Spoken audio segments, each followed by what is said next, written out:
Hey everyone, welcome to Unique Ways with Thomas Gerard, an audio podcast.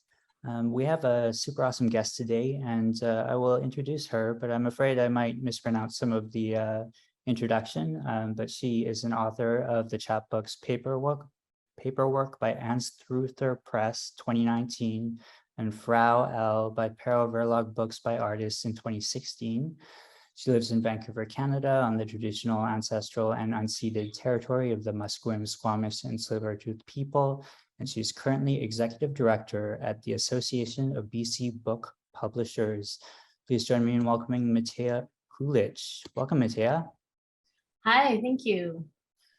You ready for 20 questions? I'm ready. Okay, here we go. Number one, tell me a little bit more about yourself. What do you do? Well, thanks for that introduction and your excellent pronunciations. Yes, my name is Matea Kulić. I'm the still relatively new Executive Director of the Association of Book Publishers of BC. I've been working in the nonprofit art sector since 2016. I've got a few small publications under my belt that you mentioned, and I've been working painstakingly slowly, it feels, towards a first book. That's great. I'll just give a nod to SFU Graduate Liberal Studies, where Matea and I met doing our MA studies very recently. Number two, what's a key piece of knowledge that makes you different? So when you sent me an outline of your questions, this was the one that gave me pause because I'm not sure I have a totally satisfying answer. Partly because, and I don't mean this in a self-deprecating way, but I believe I'm a pretty ordinary person as far as people go. And I hope that's not a deal breaker for Unique Ways. But then again, in our neoliberal times, I think maybe being okay with ordinary is a key piece of knowledge that makes one different. I was definitely raised at a time when the intersection of Spice Girl feminism and late stage capitalism combined forces to encourage each of us to feel like we were uniquely and individually special. And when I later, I was going to say is I later realized this was a great way to have us all comparing and competing against each other. So just to say, I think I've come to a stage of my life where I'm okay with the fact that I'm not that unique or special or different. And I'm interested in listening to the folks who have been slowly working away at things without much spotlight or fanfare.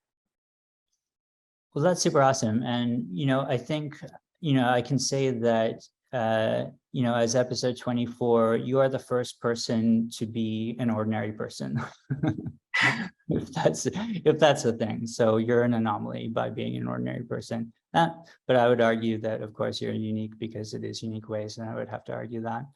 Number three, why this of all things? Why do you do what you do? Yeah, I think I've always been attracted to being close to the writing community, and this has definitely informed my work. Artistic communities are sort of generally quirky and interesting places, as you know, Thomas, and Vancouver's art and writing scenes are no different. So along with the SFU liberal arts program where we met, I also finished the SFU's Writers Studio in 2014. And really the instructors in both programs really encouraged this idea of writing in community. And I think from the Writers Studio, I really started going to a lot of literary readings and events in Vancouver and learning about this affiliated or adjacent publishing industry that's also quite quirky and compelling. And I wanted to be part of it. That's great. I'll just give a note for the audience. Recently, Matea and I sat down for coffee and chatted a bit about reflecting on the master's we completed. And, I kind of said to her, this is really your area. I had kind of been in the class with her and knew this was what she did. And I think that was my realization that, I had a lot of imposter syndrome in this area. And this is really your area of expertise. Number four, what does your future look like?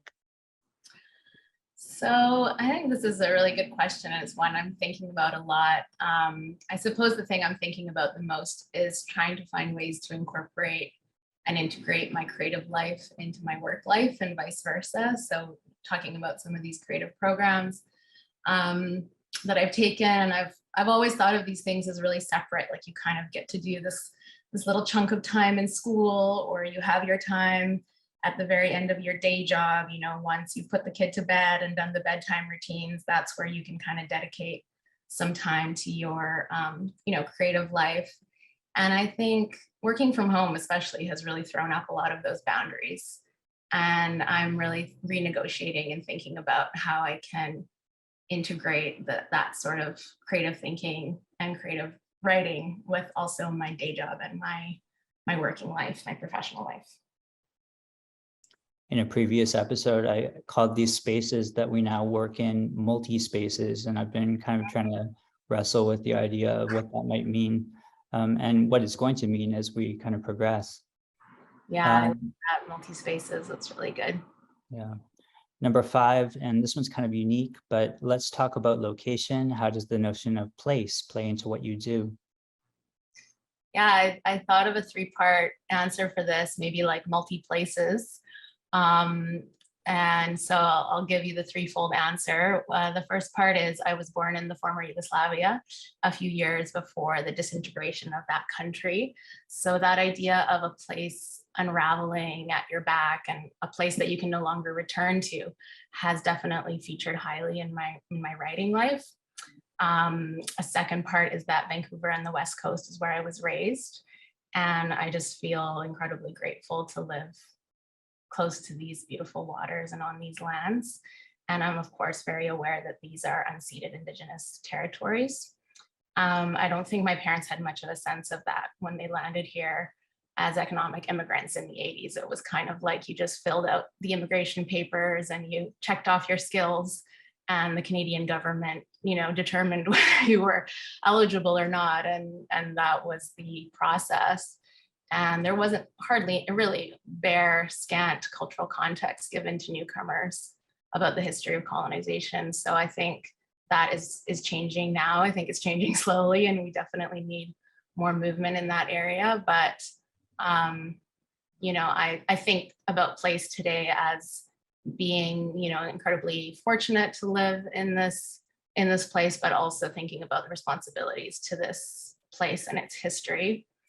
And in terms of your word there earlier about multi-places, I'm definitely thinking about like my apartment as a really central place where I am living so much of my day-to-day now. I eat, work, sleep here, and it's the place where I'm negotiating this sharing of work time, creative time, family time. So the domestic space is really like at forefront and present for me right now in these pandemic times. That's great. You know, we're recording the podcast from Vancouver, Canada, and it's very necessary now to do the land acknowledgement and to acknowledge the people that that this place kind of belongs to. Number 6, if you had to start from scratch, what advice would you give your former self? Yeah, this was another good one. I think I'm thinking a lot about like pace these days and the time it takes to do things. So I think when you're young, you just have like maybe, different kinds of expectations of where you'll be at a certain point. So I think I'd say, you know, the important things in life, here I'm thinking of things like deep, effectual change, you know, a creative life, a mutually caring community. These are all lifelong efforts. So I think the advice would be take it slow, enjoy the ride so you don't get too burned out, disillusioned, or too old before your time. What's a day in your life like?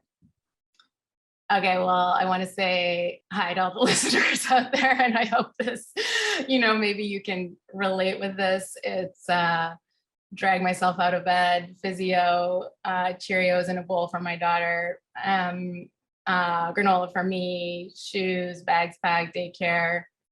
The work day involving equal measures of creative problem solving and bureaucratic headaches.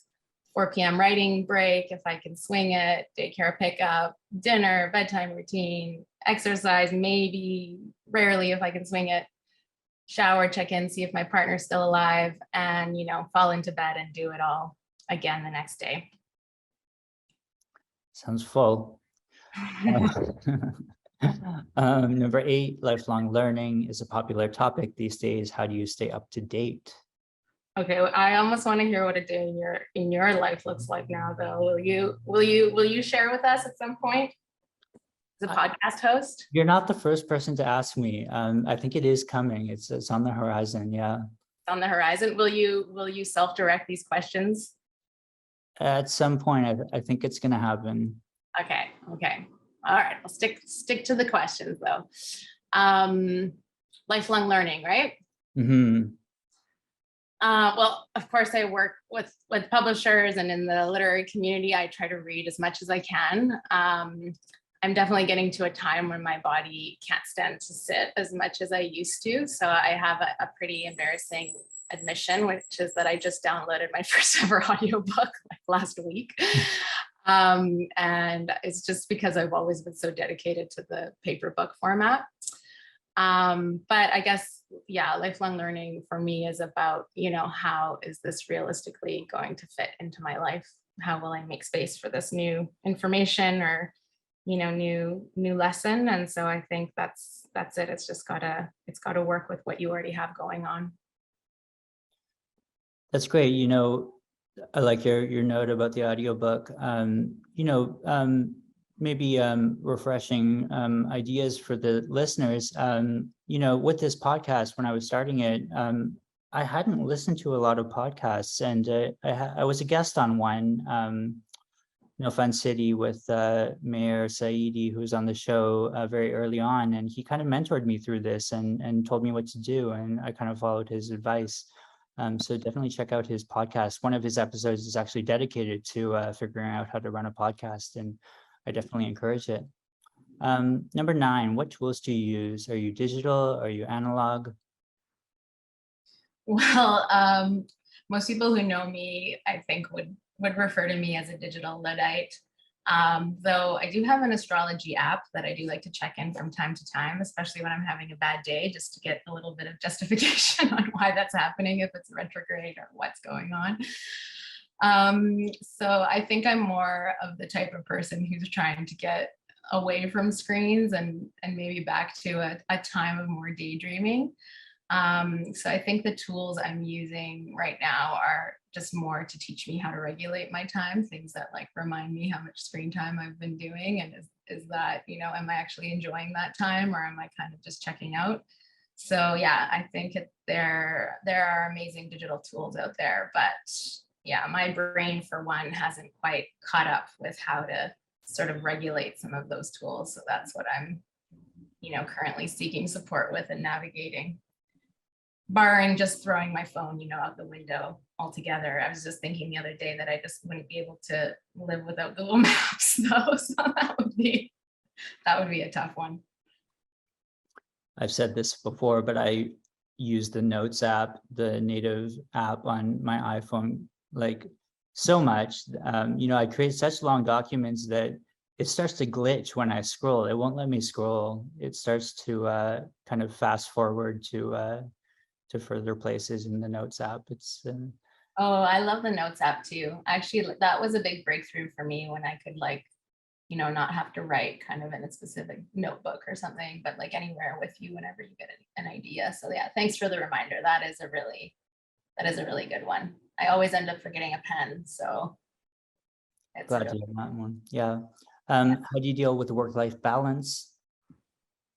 Well, I think, once I became a parent, I think I realized that my sort of attempt at work-life balance, which was, trying to sort of keep all the balls in the air and not let any of them drop, just wasn't going to work anymore with like the demands on my life.